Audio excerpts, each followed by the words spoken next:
মোহাম্মদ তোমার আল্লাহর এখন তোমাকে ভালোবাসে না। আল্লাহ কয় জিবরিল আমার বন্ধুকে শোনায় দাও, বন্ধু কষ্ট পাইলে আমি আল্লাহ বরদাস্ত করতে পারি না। এই পৃথিবীতে যত নবী রাসূল আল্লাহ পাঠাইছে সকল নবী রাসূল আমার আল্লাহ কি খুশি করেছে, আর একমাত্র আপনার আমার নবীকে নবী কষ্ট পাইলে আমার আল্লাহ ডাইরেক্ট খুশি করার জন্য সূরা নাজিল করছে। আরো আস্তে কোন, আরো জোরে চিৎকার মেরে কোন সুবহানাল্লাহ। ওরে মুমিন আল্লাহ তাই ডাক দিগো জিবরিল কোরআন শরীফের সূরা দুহাটা তাড়াতাড়ি করে শোনায় দাও। সূরা নাজিল হয়ে গেল।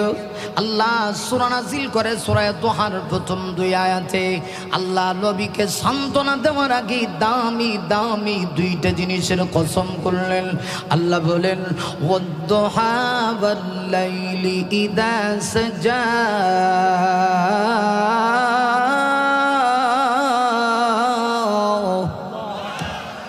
আবার নবীজি মাঝে মধ্যে কাবা শরীফের দেওয়ালের ভিতরে আলান দিয়া নবী চোখের পানি ছেড়ে দিয়ে আল্লাহর দরবারে কান্না করতেন। আব্রু আমার আপন চাচা যে আমার বিরুদ্ধে চলে গেল, বড় কষ্ট পাই গো আল্লাহ। পুরো দেশবাসী আমার বিরুদ্ধে যাক, এতে আমার দুঃখ লাগে না, কষ্ট লাগে না। চাচা যে আমার বিরুদ্ধে চলে গেল, শুধু চাচা বিরোধী করে না, চাচার বউ যিনি তিনি হলো চাচি, চাচিও নবীর বিরুদ্ধে চলে গেছে। আবার নবীর কাছে ওয়াকি আসায় কিছুদিনের জন্য আল্লাহ স্টপ করে দিলেন। নবীর ভালো লাগে না, মনের ভিতরে কেমন জানি একটা কষ্ট। চাচা এসে ডাক দিয়া কয় বাতিজা মোহাম্মদ, বুঝতে পেরেছি তোমার আল্লাহ মনে হয় এখন আর তোমাকে ভালোবাসে না। আবার নবী বড় কষ্ট পেয়েছে না, শুধু চাচাই কথা বলে তা না, চাচি এসে ডাক দেয়া কয় মোহাম্মদ তোমার কাছে যে একটা শয়তান আসতো, শয়তান বলতে বুঝিয়েছে হযরত জিবরিলকে, শয়তানটা তো এখন আর তোমার কাছে আসে না। ইন্না মুহাম্মাদান কাদ খালা, মোহাম্মদ মনে হয় তোমার আল্লাহ তোমাকে এখন ছেড়ে দিয়েছে, তোমার আল্লাহ তোমাকে ভালোবাসে না। আর না হয় তোমার কাছে যে জিবরিল আসতো এই শয়তানটা এখন আর কেন আসে না? আমার নবীজি হৃদয়ের ভিতরে রক্তকরণ হচ্ছে, অন্তরের ভিতরে আঘাত পাচ্ছেন। একদিন, দুই দিন, 3 দিন, 4 দিন, 5 দিন, 6 দিন, 7 দিন, 8 দিন, 9 দিন, 10 দিন, এইভাবে করে মোট 15 দিন চলে গেল। এমনি দেখা যায় আমার আল্লাহর কুদরতি জড়িয়ে জুস মারছে। আল্লাহ ডাক দেখো জিবরিল আমার বন্ধু কষ্ট পাবে, আর আমি আল্লাহ তাকায় তাকায় দেখবো না, তা হতে পারে না। জিবরিল দৌড়ে যাও, এই মুহূর্তে আমার বন্ধুকে সান্ত্বনা দেওয়ার জন্য বন্ধুর কাছে পূর্ণাঙ্গ সূরা সূরা দুহা নিয়ে হাজির হয়ে যাও। হযরত জিবরিল আগমন করছেন, সূরা দুহা নাজিল হয়ে গেছে। আল্লাহ কা জিবরিল আমার বন্ধুকে সূরা শোনায় সান্ত্বনা দাও। অন্য সময় যখন সূরা নাজিল হয়েছে জিবরিল আয়েশা আস্তে আস্তে করে নবীর সামনে তেলাওয়াত করছে, আর এবার ব্যতিক্রম। আর জিবরিল আমার বন্ধুর সামনে সূরা দুহা তুমি তেলাওয়াত করবা দ্রুত গতিতে, খুব তাড়াহুড়া করে আমার বন্ধুর সামনে সূরা দুহাটা তেলাওয়াত করবা, কারণ আমার বন্ধু কষ্ট পেয়েছে। আপনি যদি কাউকে ভালোবাসেন, আরেকজন আইসা যদি বলে তুমি যারে বালা পাও, হ্যাঁ বালা বানা, তখন দেখবেন ভিতরে কেমন জানি একটা আঘাত লাগে, সিয়া দিয়া গোতা মারণ লাগে না? আর আমার আল্লাহ আমার বন্ধু তার বন্ধু বিশ্ব নবীকে কত ভালোবাসে, বিশ্ব নবী আমার আল্লাহকে কত ভালোবাসে। কিন্তু আবুল আহাব কয় কি, আবুল আহাবের স্ত্রী উম্মে জামিল কয় কি, মোহাম্মদ তোমার আল্লাহর এখন তোমাকে ভালোবাসে না।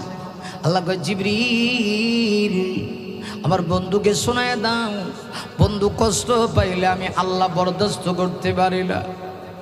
এই পৃথিবীতে যত নবী রাসূল আল্লাহ পাঠাইছে সকল নবী রাসূল আমার আল্লাহ কি খুশি করেছে, আর একমাত্র আপনার আমার নবীকে নবী কষ্ট পাইলে আমার আল্লাহ ডাইরেক্ট খুশি করার জন্য সূরা নাজিল করছে। আরো আস্তে কোন, আরো জোরে চিৎকার মেরে কোন সুবহানাল্লাহ। ওরে মুমিন, আল্লাহ তাই ডাক দি গো জিবরিল, কোরআন শরীফের সূরা দোহাটা তাড়াতাড়ি করে শোনায় দাও। সূরা নাজিল হয়ে গেল। আল্লাহ সূরা নাজিল করে সূরা দোহার প্রথম 2 আয়াতে আল্লাহ নবীকে সান্ত্বনা দেওয়ার আগে দামি দামি 2টা জিনিসের কসম করলেন। আল্লাহ বলেন, ওয়াদ-দুহা ওয়াল-লাইলি ইযা সাজা,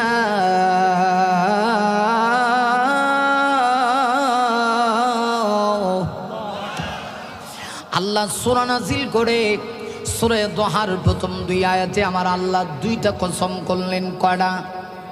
আল্লাহ বলেন, নবী গো, আরবের কাফেররা বলে আমি আল্লাহ নাকি আপনাকে ভুলে গিয়েছি। না নবী, আপনি কষ্ট পায়েন না, আমি আল্লাহ সূরা নাজিল করে আমি 2টা জিনিসের কসম করে বলছি। 1 নাম্বার হলো সূরার নাম দোহা। আমার আল্লাহ সূরা নাজিল করে সূরা দোহার প্রথম 2 আয়াতে 2টা কসম করে 1 নম্বরে আল্লাহ কয় দোহা, নবী গো আমি আল্লাহ দোহার শপথ করছি।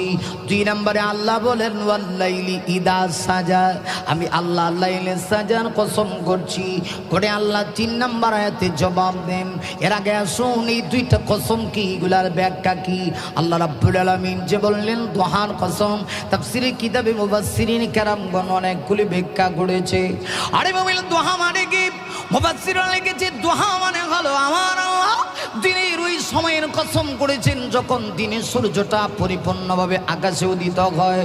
সূর্য আকাশে যখন উদয় হয় পৃথিবীর সকল মানুষ খুশি, কিন্তু আল্লাহর সৃষ্টি জগতে এমন কিছু প্রাণী আছে এরা অসন্তুষ্ট হয়। এর মধ্যে একটা প্রাণীর নাম হলো কলা বাদুর। কলা গাছের চিপায় তাকে সে চায় না আকাশে যেন সূর্য উদয় না হয়। কিন্তু আমি আপনাদের কাছে জানতে চাই, কলা বাদুর কিয়ামত পর্যন্ত দোয়া করলে চাইলেও কি 1 মুহূর্তের জন্য সূর্য ওঠা বন্ধ করতে পারবে? না, পারবে না। আল্লাহ ডাক দিয়ে কই, নবী গো আমি দোহার কসম করি, দিনের ওই সময়ের কসম যখন সূর্য পরিপূর্ণভাবে উদয় হয়। এর অর্থ হলো নবী গো আমি বুঝাইতে চাই নবুয়তের আলোর কসম। আল্লাহ দোহা দ্বারা নবুয়তের আলোকে বুঝিয়েছে। নবুয়তের আলো যখন আমি আল্লাহ পৃথিবীর সব জায়গায় পৌঁছে দিতে চাই, আবুল আহাবের মতো কিছু কলা বাদুর মার্কা বেঈমান আছে, এরা চায় না এই আলো পৃথিবীতে ছড়িয়ে পড়ুক। না গো নবী, না না না না নবী, আপনি কষ্ট পায়েন না, আমি যেটা চাবো সেটাই হবে। 2 নম্বরে আল্লাহ বলেন ওয়াল্লাইলি ইদা সাজা, নবী গো রাত্রির কসম যখন রাত পরিপূর্ণ অন্ধকারচ্ছন্নতা লাভ করে। তার মানে হলো মুফাসসিররা লিখেছে আমার আল্লাহ নবীজির কালো চুল মোবারকের কসম করে। সুবহানাল্লাহ। একটা ব্যাখ্যা তো রাত্রি অন্ধকারের কসম, তার মানে রাতের কসম। আরেকটা ব্যাখ্যা হলো দোহা মানে দিনের আলোর কসম, তার মানে দিনের কসম, দিন রাত 24 ঘন্টা সময়ের কসম। আরেকটা ব্যাখ্যা হলো নবী গো দোহা মানে হলো আল্লাহ বলে নবী গো আপনার চেহারা মুবারকের কসম আমি আল্লাহ করছি। নবী গো আমি পৃথিবীর কোন নবীর চেহারা কসম করি নাই, আমি আপনার চেহারা মুবারকের কসম করছি। 2 নম্বর নবী গো আমি আল্লাহ আপনার কালো কালো চুল মুবারকের কসম করছি। আবার নবীর তো শান ওইলি আমার নবীর তো মর্যাদা। আল্লাহ কয় নবী গো আপনি বুঝি কষ্ট পান, আপনার চেহারা আমার কাছে এত প্রিয়, আমি আপনার চেহারার কসম করি গো নবী। ও নবী আপনার চেহারার কসম করি। না নবী, শুধু চেহারার কসম দাও না, আপনার কালো চুল মুবারকের কসম করে। আল্লাহ 3 নম্বর আয়াতের ভিতরে ওই সমস্ত কাফিরগুলির জবাব দিয়ে আল্লাহ বলেন মা ওয়াদ্দাআকা রাব্বুকা ওয়া মা ক্বালা, নবী আপনার রব আপনাকে ছেড়ে দেয়নি, আপনার প্রতি অসন্তুষ্ট হয়নি। সুবহানাল্লাহ। নারে তাকবীর, আর জোরে নারে তাকবীর। আল্লাহ কয় নবী গো আপনি বুঝি কষ্ট পান, আমি আল্লাহ 2টা কসম করে বলি মা ওয়াদ্দাআকা রাব্বুকা ওয়া মা ক্বালা, আপনার রব আপনাকে ছেড়ে দিছে না, আপনার প্রতি অসন্তুষ্ট না। এবার সান্ত্বনা দিয়া আল্লাহ 4 নম্বর আয়াতে কয় ওয়ালাল আখিরাতু খায়রুল লাক, নবী গো আখিরাত আপনার জন্য শ্রেষ্ঠ। সুবহানাল্লাহ আছে। আল্লাহ কয় নবী গো আপনি বুঝি কষ্ট পান, আপনি কষ্ট পায়েন না। আল্লাহ ডাক দিয়ে কই নবী গো এরা আপনাকে বলে আমি আল্লাহ আপনাকে ভুলে গিয়েছি না আপনাকে ভুলি নাই। আমি আল্লাহ দুইটা কসম করে বলি নবী গো, মা ওয়াদ্দাকা রাব্বুকা ওয়া মা কালা, আপনার রব মহান প্রতিপালক আপনাকে ভুলে যায়নি, আপনার উপরেও সন্তুষ্ট হয়নি। সান্ত্বনা দিয়ে বাচ্চার নাম্বার আয়াতে আল্লাহ বলেন ওয়ালাল আখিরাতু খায়রুল লাক। এখানে এখানে এখানে মূল বিষয়টা বুঝেন। আল্লাহ কয় নবী গো, আপনার জন্য আখিরাত উত্তম, ইহকালের চাইতে পরকাল উত্তম। দুইটা ব্যাখ্যা। আল্লাহ কয় নবী গো, না নবী, ইহকালে আপনার কি মর্যাদা কি শান, আমি তো আখিরাতে আপনার সম্মান মর্যাদা আরো বাড়ায় দিব। দুনিয়াতে আমি আল্লাহ আপনাকে কি দিলাম, সব কিছুই তো আমি আপনার জন্য আখিরাতে রেখে দিয়েছি। কোন নবী কি আমি আল্লাহ এত সম্মান দিব না দিব না দিব না গো নবী, যে সম্মান আমি আল্লাহ আপনাকে দিব আখিরাতে কোন নবী সুপারিশ করার সাহস নাই। নবী আমি আল্লাহ আপনাকে আখিরাতে শাফাআতে কুবরা বানাবো, সবচেয়ে বড় সুপারিশকারী আমি আল্লাহ বানাবো। যেই দিন কেউ কাউকে চিনবে না। আল্লাহ কোরআনের ভিতরে বলেছেন ইয়াউমা ইয়াফিরুল মারউ মিন আখিহি, কিয়ামতের দিন ভাই ভাই থেকে পলায়ন করবে, ভাই ভাইকে পরিচয় দিবে না। না শুধু ভাই তারা, মা তার সন্তান থেকে পলায়ন করবে। কিয়ামতের কঠিন ময়দানে একজন মা সন্তানের পরিচয় দিবে না, সন্তানের পরিচয় দিবে না। সন্তান মার কাছে গিয়া কইব, মা গো, ও মা আমাকে নিয়ে না তুমি কত কষ্ট করেছো, মা গো কত রাত গিয়েছি তুমি আমার জন্য ঘুমাও নাই, কত রাত গিয়েছি আমি তোমাকে কষ্ট দিয়েছি, পেটে লাথি মারছি, আপনি মা কত কষ্ট দুনিয়াতে আমার জন্য করছেন। ও মা গো, আজকের কিয়ামতের ময়দানে আপনি আমাকে একটু একটা আমল দেন না। মা ডাক দিয়া কইব, বাবা রে, পৃথিবীতে আমি কোনো সন্তানে প্রসব করি নাই। কিয়ামতের কঠিন ময়দানটা কত ভয়াবহ। আল্লাহ ডাক দিয়া কয়, নবী গো, সেই দিন তো আমি আল্লাহ আপনাকে এত সম্মান দিব, আপনাকে সবচেয়ে বড় শাফাআতে কুবরা বড় সুপারিশকারী বানাবো। নবী গো, ওই দিন আপনার মর্যাদা এত হবে কোন নবী আমার সঙ্গে কথা বলার সাহস পাবে না। আর আপনাকে এত মর্যাদা দেওয়া হবে কিয়ামতের কঠিন ময়দানে, যতক্ষণ আপনি জান্নাতের ভিতরে না ঢুকবেন অন্য কোন নবীরা জান্নাতের কাছে যেতে পারবে না। কিয়ামতের কঠিন ময়দানে আরে ভাবি হাদিস শরীফের ভিতরে আসছে হযরত ইসরাফিল দুইবার সিংহার ভিতরে ফুৎকার দিবে। প্রথমবার যখন সিংহায় ফুৎকার লাগাবে, এমন অবস্থা হবে পৃথিবীতে যতগুলি বেঈমান থাকবে একটা বেঈমানও থাকবে না। সিংহার আওয়াজে ফুৎকারের আওয়াজ এত বিকট হবে, যত সময় যাবে তত বাড়তে থাকবে, একটা বেঈমানও নাই। আল্লাহ রাব্বুল আলামিন ইমানদার যখন থাকবে না, বেঈমান আছে, আল্লাহ কইবে ইসরাফিল সিংহায় ফুৎকার বাজায় দে। সিংহার ফুৎকারের আওয়াজে পৃথিবীতে আর কোনো বেঈমান থাকবে না, সবগুলি বেঈমান একসঙ্গে মারা যাবে। আল্লাহ এবার দ্বিতীয়বার ইসরাফিলকে বলবে, ইসরাফিল দে, এবার চূড়ান্তভাবে তুমি তোমার ডিউটি পালন করো। হযরত ইসরাফিল আল্লাহর পক্ষ থেকে অর্ডার পাইয়া দ্বিতীয়বার যখন সিংহার ভিতরে ফুৎকারটা বাজায় দিবে, পৃথিবীতে যে যেখানে মৃত্যু বরণ করেছে আর কিচ্ছু নাই, সব মানুষগুলি মরে গেল।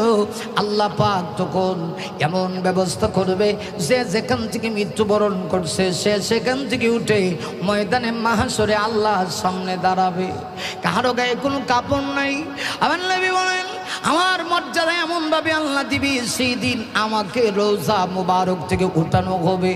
নবীর গায়ে জান্নাতি দুইটা রেশমি কাপড় পরাইয়া সম্মানী ফেরেশতার মাধ্যমে রোজা মুবারক থেকে আমার আল্লাহ বিশ্ব নবীকে সর্বপ্রথম হাসরের মাঠে উঠাবে। আবার নবী ওই কিয়ামতের কঠিন ময়দানে নবী যেমনি দুনিয়াতে উম্মতের জন্য কেঁদেছে, হাসরে উম্মতের জন্য কাঁদবে।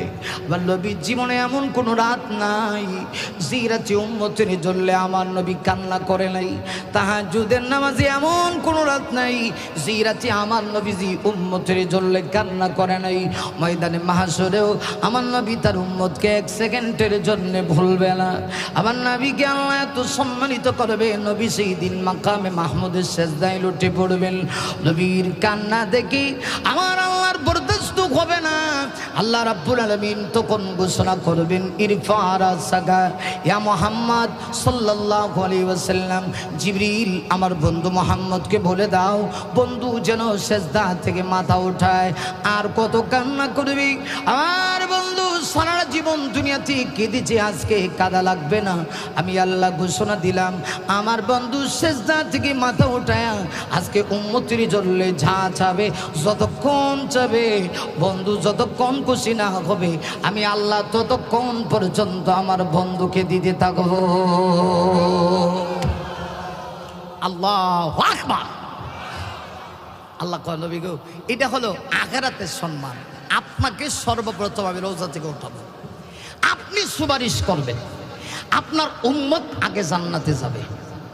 সুবহানাল্লাহ। বাইত গিয়া আরো আসতে কর, আমরা জান্নাতে যেতে চাইনি, নামাজ পড়ে না ছাইরা, নবীর আদর্শ গ্রহণ করে না ছেড়ে। হ্যাঁ, আমরা তো এমন উম্মত হয়েছি যে আদর্শ বলতে কিচ্ছু বুঝি না, খালি মহব্বত। মহব্বতের মানা এই না, মহব্বতের মানা হলো যে যাকে মহব্বত করে তার আদর্শ, তার কৃষ্টি কালচার সে গ্রহণ করে। কথা কন না কেন, ঠিক কেন? আল্লাহ তার হাবিবকে এত সম্মানিত করবে, যে যত মহব্বত নবীর করবে হাসরে সে নবীর তত কাছে থাকবে।